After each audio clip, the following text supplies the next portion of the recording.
The blade was already moving. Then the galaxy realized it was about to execute the wrong human. The blade was cold.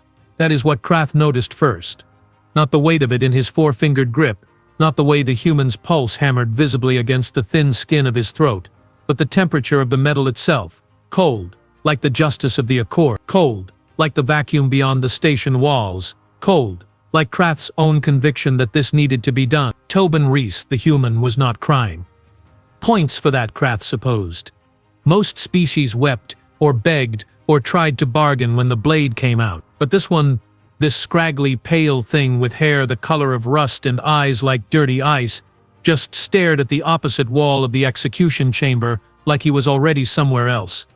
Somewhere better, probably. Somewhere that did not smell like recycled air and industrial cleaner and the particular stink of fear that even brave creatures could not quite hide. Station Meridian 7 was not built for comfort. It was built for function, for control, for the efficient processing of criminals who violated the 17 Systems Accord.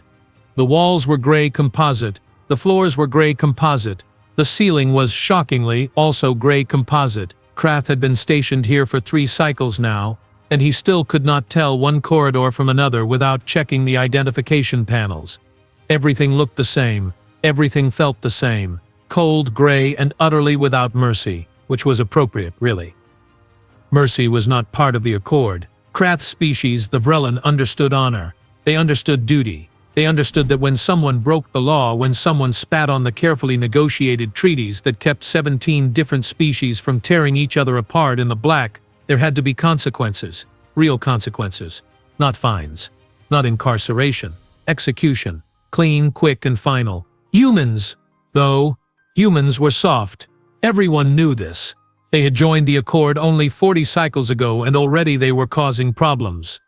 Always asking questions, always finding loopholes. Always acting like the rules were suggestions rather than sacred commandments, carved into the very foundation of civilization itself. This one, this Tobin Reese, had been caught red-handed stealing military-grade medical supplies from a secure transport. Not food, not water, not even weapons, which at least would have shown some backbone. Medicine, like some kind of charity worker.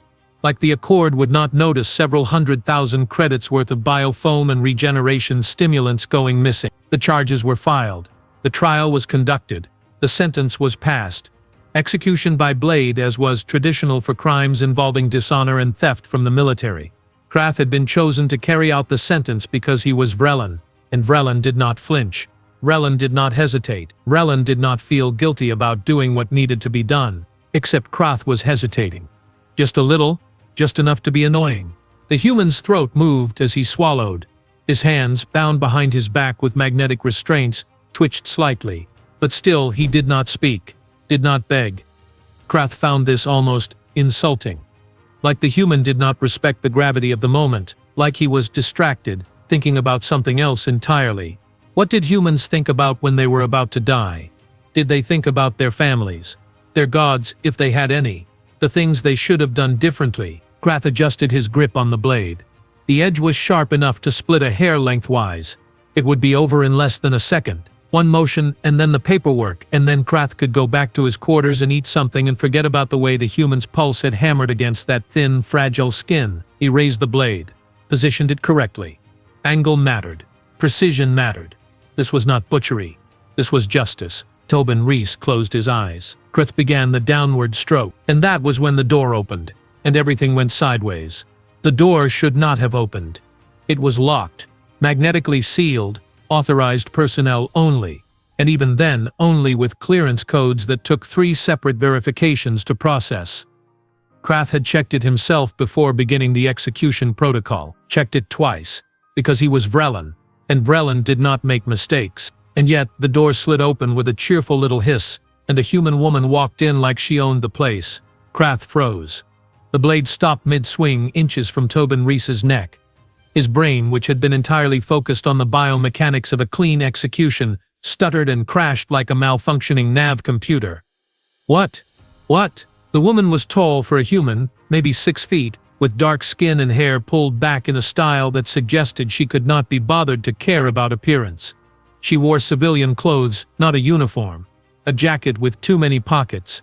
boots that had seen serious use, and an expression of profound, almost transcendent boredom. She walked right up to Krath, looked at the blade, looked at Tobin, looked back at the blade. Then, without asking, without permission, without even acknowledging that this was possibly the most serious breach of protocol in the history of Station Meridian 7, she reached out and plucked the sword from Krath's hand. Just took it. Krath stood there, all 7 feet of him, 4 arms now hanging uselessly at his sides, and stared. His mouth opened, closed, opened again. No sound came out. This was not possible. This could not be happening. The blade was his, ceremonially bonded to him during his oath of service. Rellan weapons were extensions of the warrior's soul.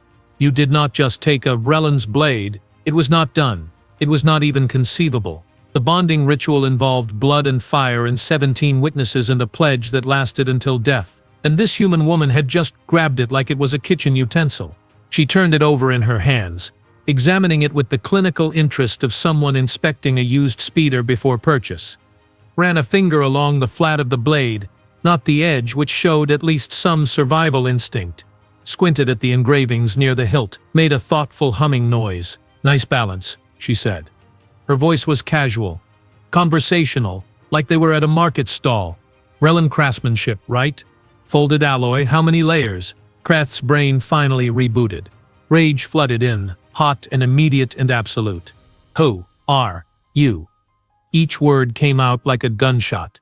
His secondary arms flexed, instinctively reaching for weapons that were not there, because he had been holding the only weapon he needed until 30 seconds ago. The woman glanced at him. Vera Cross. She said it like it should mean something. Like he should know. Like she had not just committed about 15 different violations, including theft of military property, interruption of legal proceedings, and unauthorized entry into a restricted facility. "You cannot be here." Krath's voice climbed an octave. Undignified, but unavoidable. "This is a sanctioned execution. You have no authority, no clearance, no—" Yeah. Vera waved the sword vaguely, still not giving it back. "We need to talk. You were about to make a really stupid mistake." Behind them, Tobin Reese opened his eyes, looked at Vera, sighed. "Oh no, Vera, what did you do? Saved your life, probably." She hefted the blade, testing its weight. "You are welcome, by the way." Krath felt his eye membranes twitch. This could not be real. This had to be a hallucination. Maybe the air recyclers were malfunctioning. Maybe he was having a stroke. "Give me back my sword." Vera looked at him, smiled. It was not a nice smile. No. Vera Cross walked over to the only chair in the room, a metal thing bolted to the floor that was meant for observers during executions. She sat down, crossed her legs, laid the sword across her lap like it was a pet she was calming down. And then she just looked at Krath, waiting. Krath wanted to scream. Wanted to grab her by the throat and throw her out of the chamber. Wanted to call security, except security would ask questions. And how exactly would he explain that a human civilian had waltzed into a locked execution room and stolen his ceremonial blade? He would be the laughingstock of the station. The Vrellan who could not even keep hold of his own weapon. "Talk," he growled, because apparently that was what was happening now. "Quickly, before I decide that 2 executions are better than 1. Vera did not even blink. "I am here about the shipment problem." Krath's secondary arms twitched. "What shipment problem?" "The one you are about to execute this man over." She nodded toward Tobin, who was still kneeling, still bound, still looking like he would rather be literally anywhere else. "The medical supplies. The big theft. Ring any bells, or do you guys just execute people without actually reading the case files?" Of course Krath had read the case file. 6 weeks ago, a military transport carrying high-grade medical equipment had been intercepted en route to Accord Station Gamma 12.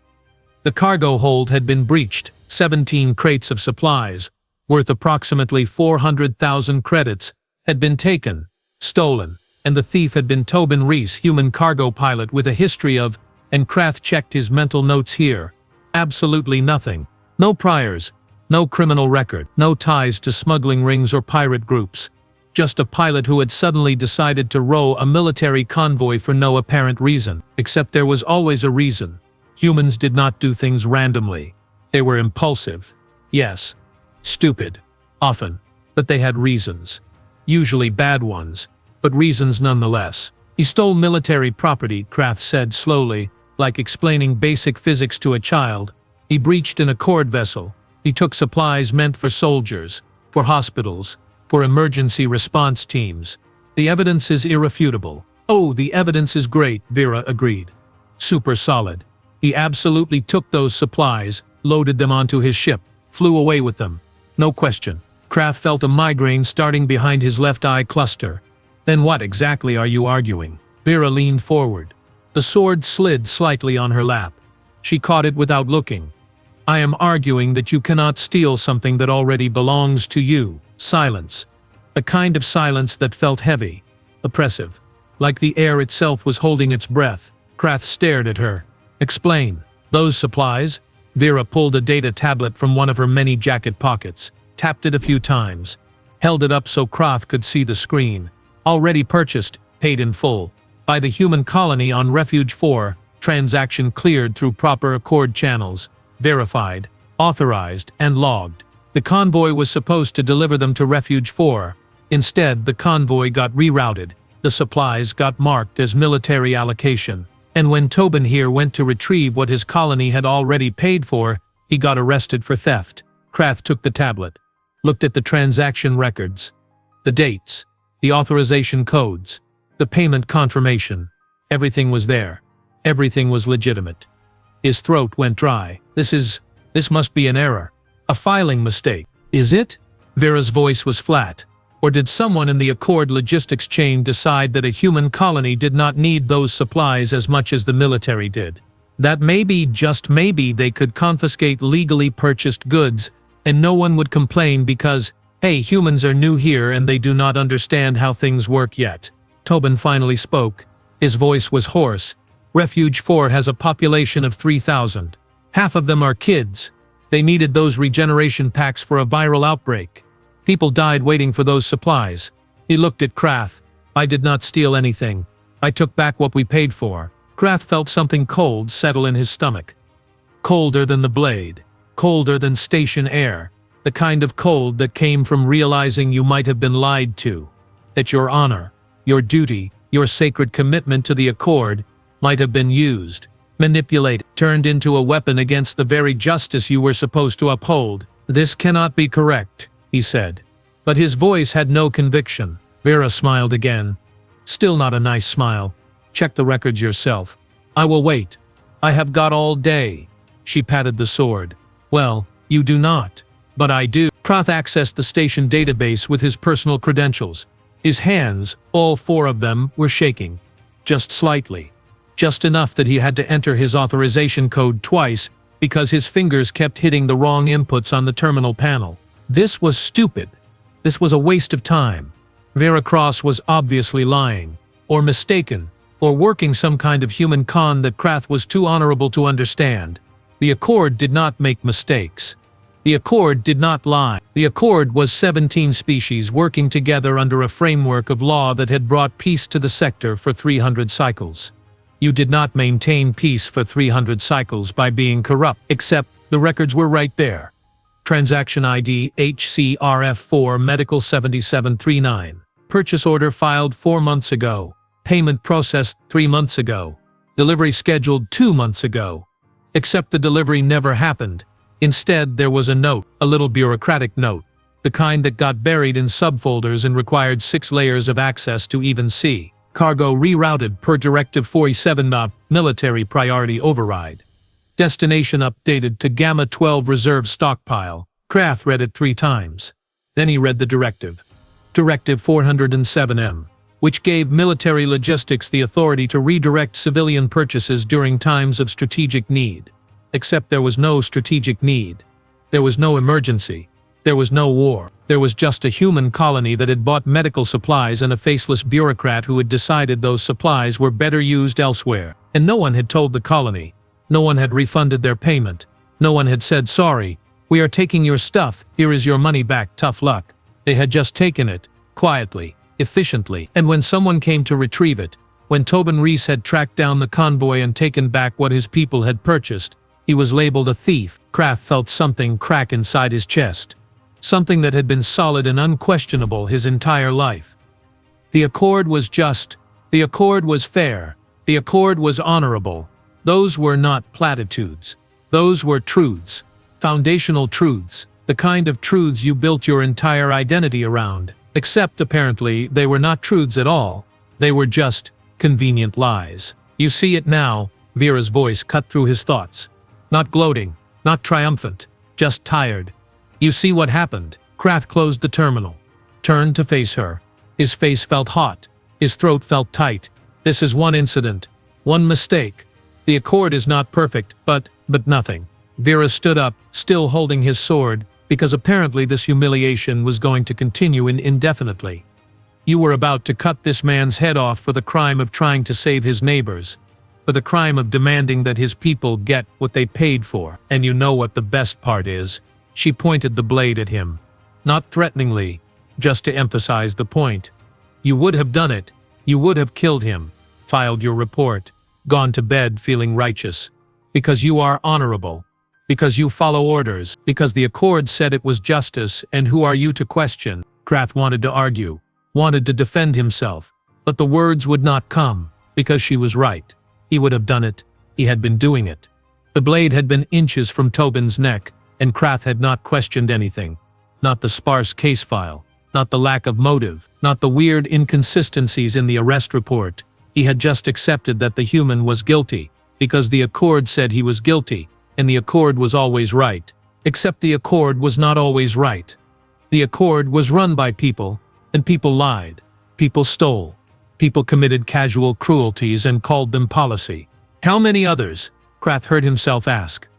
His voice sounded hollow, distant, like it was coming from someone else. How many others have been executed for crimes they did not commit? How many times have I been the blade in someone else's corrupt hand?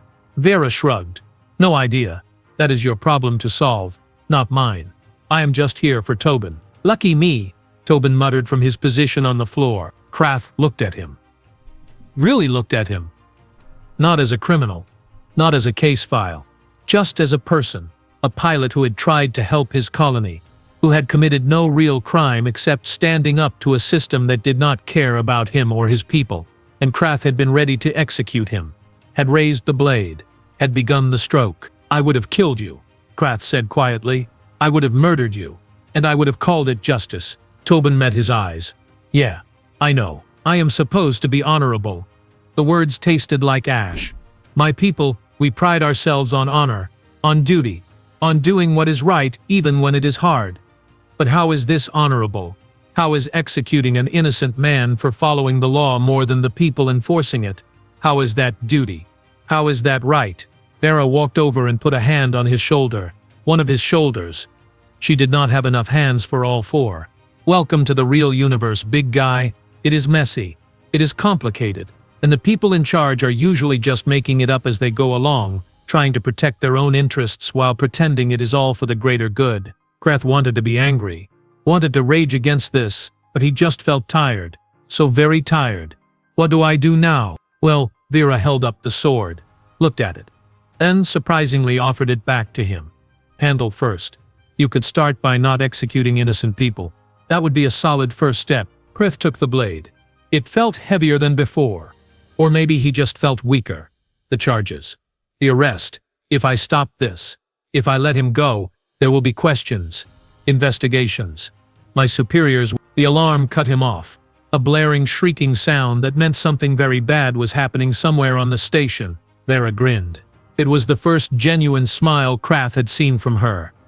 Ah, right on schedule. Krath stared at her. What did you do? Me? Nothing. But I may have mentioned to a few interested parties that there was a security gap in the cargo bay around now, and some people just cannot resist an opportunity. The station's communication system crackled to life. Security breach, Cargo Bay 7, multiple unauthorized personnel accessing restricted inventory. All units respond. Repeat, all units respond to Cargo Bay 7. Krath's blood went cold. Cargo Bay 7. That was where they stored confiscated goods awaiting tribunal review. High-value items. Things taken from arrested criminals. Things like, medical supplies marked as stolen property. You knew, Krath said, looking at Vera. You knew there would be a breach. I strongly suspected. Vera pulled out her tablet again, tapped it a few times. See, here is the thing about corruption. It is never just one person. It is never just one incident. When someone in logistics is quietly rerouting legal cargo and marking it as military property, someone else has to be moving that cargo, storing it, and eventually selling it. The tablet screen showed security footage. Cargo Bay 7. 3 figures in Accord security uniforms, loading crates onto a transport dolly. Kraft squinted at the feed, enhanced the image, felt his stomach drop into his boots. He knew those uniforms. He knew those people. Sergeant Ross, his second in command for the past 2 cycles. Good soldier. Followed orders. Never questioned authority. Never. Corporal Hillocks. Young, ambitious, always volunteering for extra shifts in the cargo processing areas. Kraft had thought that was dedication, initiative, and private genics. Quiet. Kept to herself. But she had access codes. Lots of them. More than a private should need. His squad. His people. The ones he trusted to maintain order on this station. They were thieves. Not just thieves. Organized criminals. Running a smuggling operation right under his nose while he had been busy executing innocent people for crimes his own team had set up. How long? Kraft's voice was barely a whisper. How long have they been doing this? Best guess, about a year. Maybe longer. Vera closed the tablet. They are good. Careful. Only take things that are already flagged as criminal seizures, so no one notices when they disappear. Sell them off-station through intermediaries. Split the profits. Nice little operation. They would have kept going too, except they got greedy. Greedy how? They started creating seizures, finding excuses to confiscate legal shipments, mark them as contraband, then sell them. The Refuge 4 supplies were just one of dozens. Tobin got arrested because he was in the wrong place at the wrong time and they needed a fall guy. Vera gestured at the prisoner. He made it easy. Solo pilot. No powerful connections.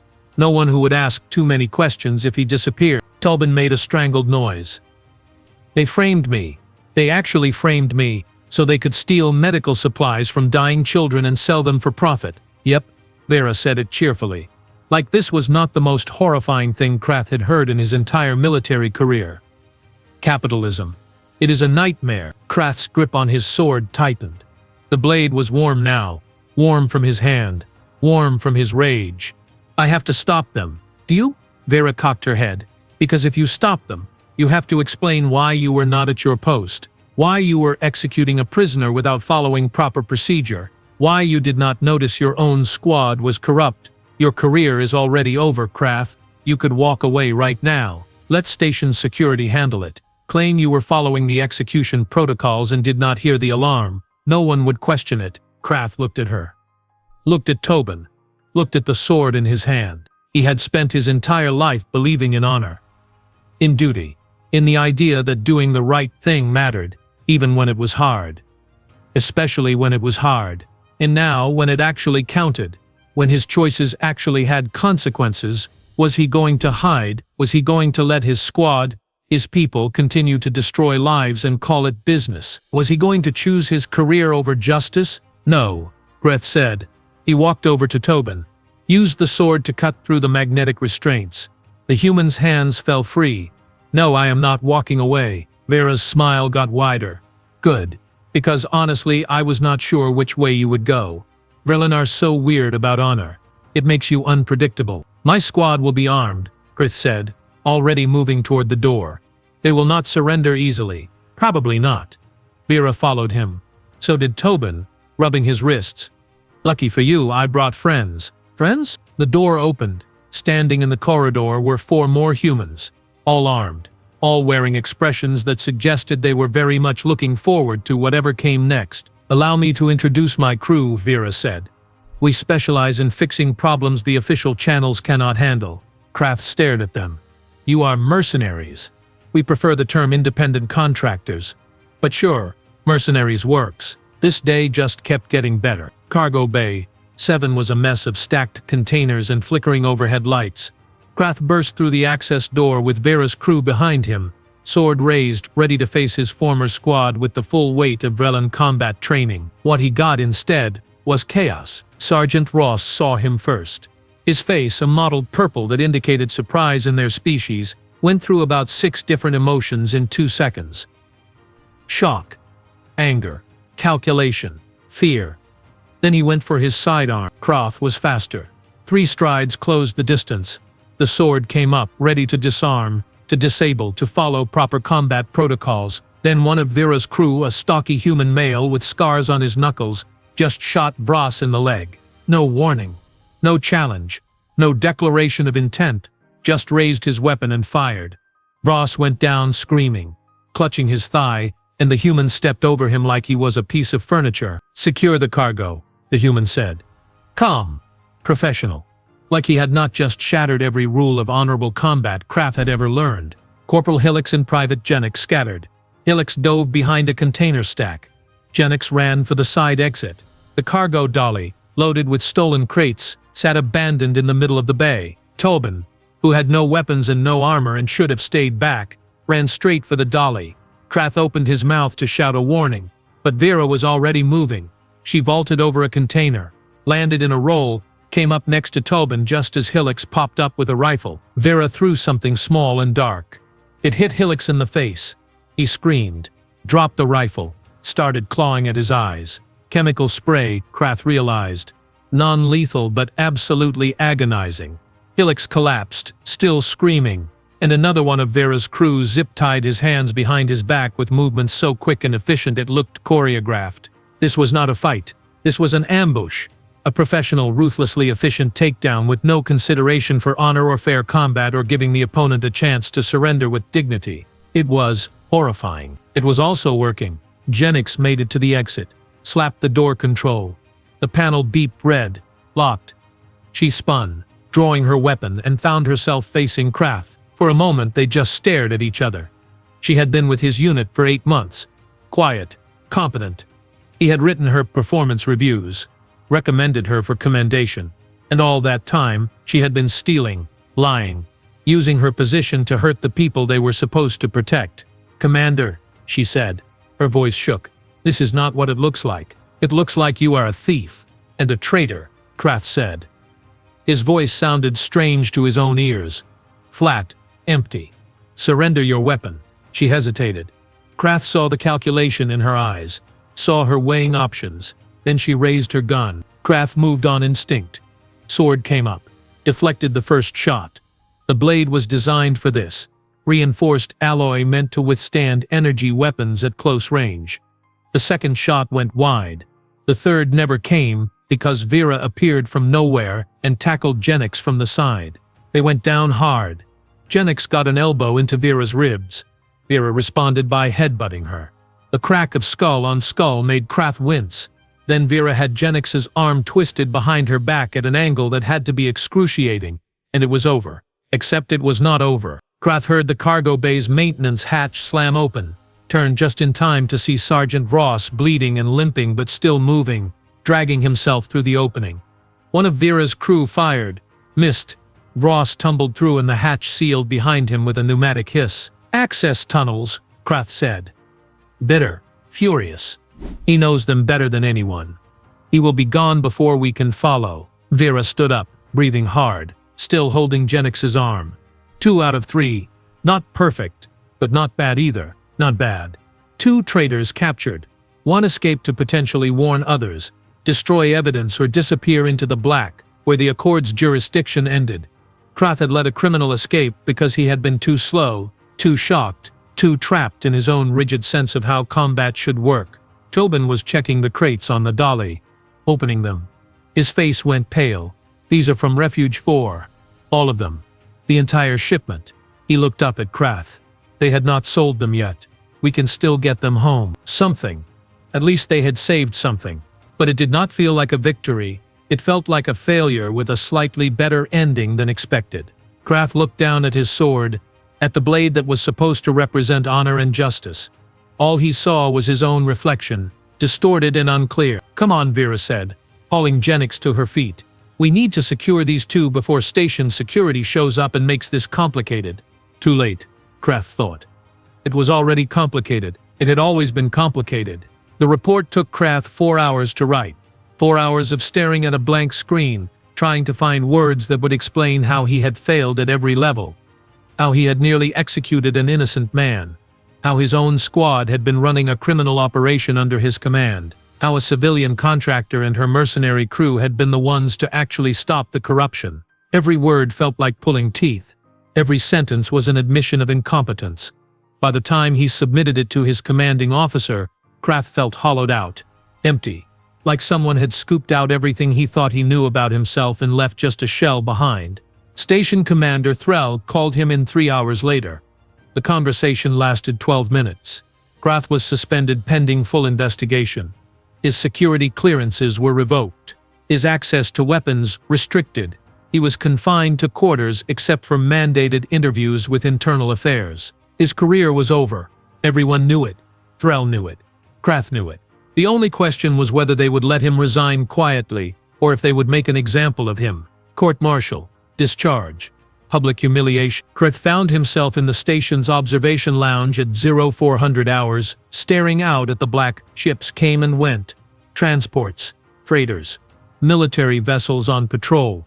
The universe kept turning, completely indifferent to the fact that Kraft's entire life had collapsed in the span of one day.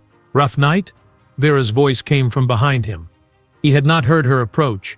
Humans were disturbingly good at moving quietly when they wanted to. What are you doing here? Kraft did not turn around. I thought you would be gone by now. Mission accomplished. Payment collected. No reason to stay. Tobin wanted to thank you. She walked up beside him, leaned against the observation window. I told him you were probably not in the mood, but he insisted. Humans are weird about gratitude. He should not thank me, I nearly killed him. Yeah, but you did not. It counts for something. Kraft finally looked at her. She was holding something. His sword. The ceremonial blade that had been logged as evidence after the incident. How did you get that? That is evidence. You cannot just— Rules are more like guidelines, Vera said, offering him the blade.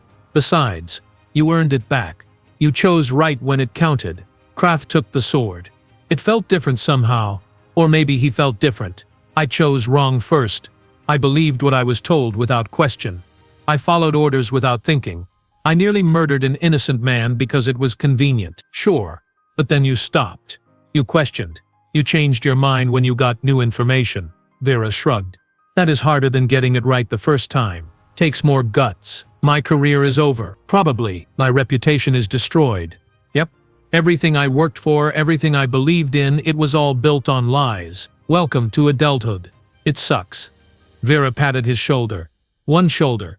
She still only had 2 hands. But hey, honor is complicated. That is the thing you Vrelin never seem to get. It is not about following rules or obeying orders or doing what some ancient code tells you is right. It is about making hard choices when no one is watching, when there is no reward, when doing the right thing costs you everything. She grinned. You did that. You chose justice over your career. That is pretty honorable, if you ask me. Your people do not believe in honor. We believe in it. We just do not worship it. There is a difference. The door opened. Tobin walked in, looking uncomfortable. His wrists were still bruised from the restraints. His throat had a thin red line where the blade had rested.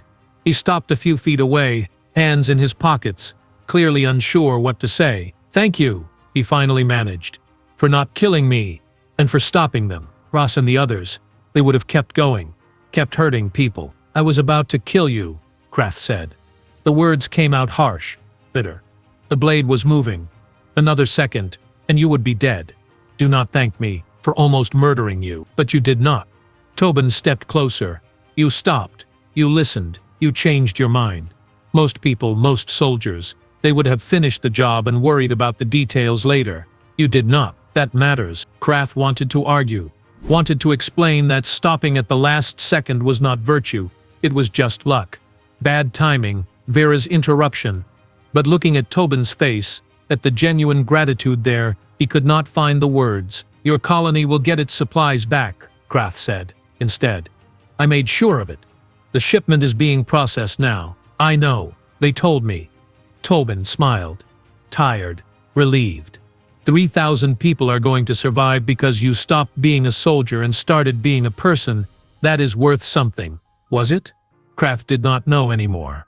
He did not know anything anymore. Vera and Tobin left 20 minutes later. Krath watched their ship undock from the observation window. A small transport, battered and patched, the kind of vessel that had seen too many bad jumps and kept flying anyway. It pulled away from the station, oriented toward open space, and jumped, gone in a flash of distorted light. Krath stood there for a long time after, holding his sword, thinking about honor, about duty, about all the things he had believed were simple and absolute and true. Humans did not fit into categories. They were not strong or weak, not honorable or dishonorable. They were complicated, messy. They lied and stole and broke rules, but they also sacrificed and questioned and changed their minds when the facts changed. They fought dirty, but they fought for things that mattered.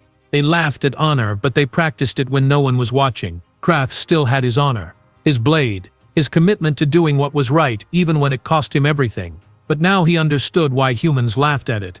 Because honor without wisdom was just obedience, and obedience without question was just a different kind of cowardice. The sword felt heavy in his hands.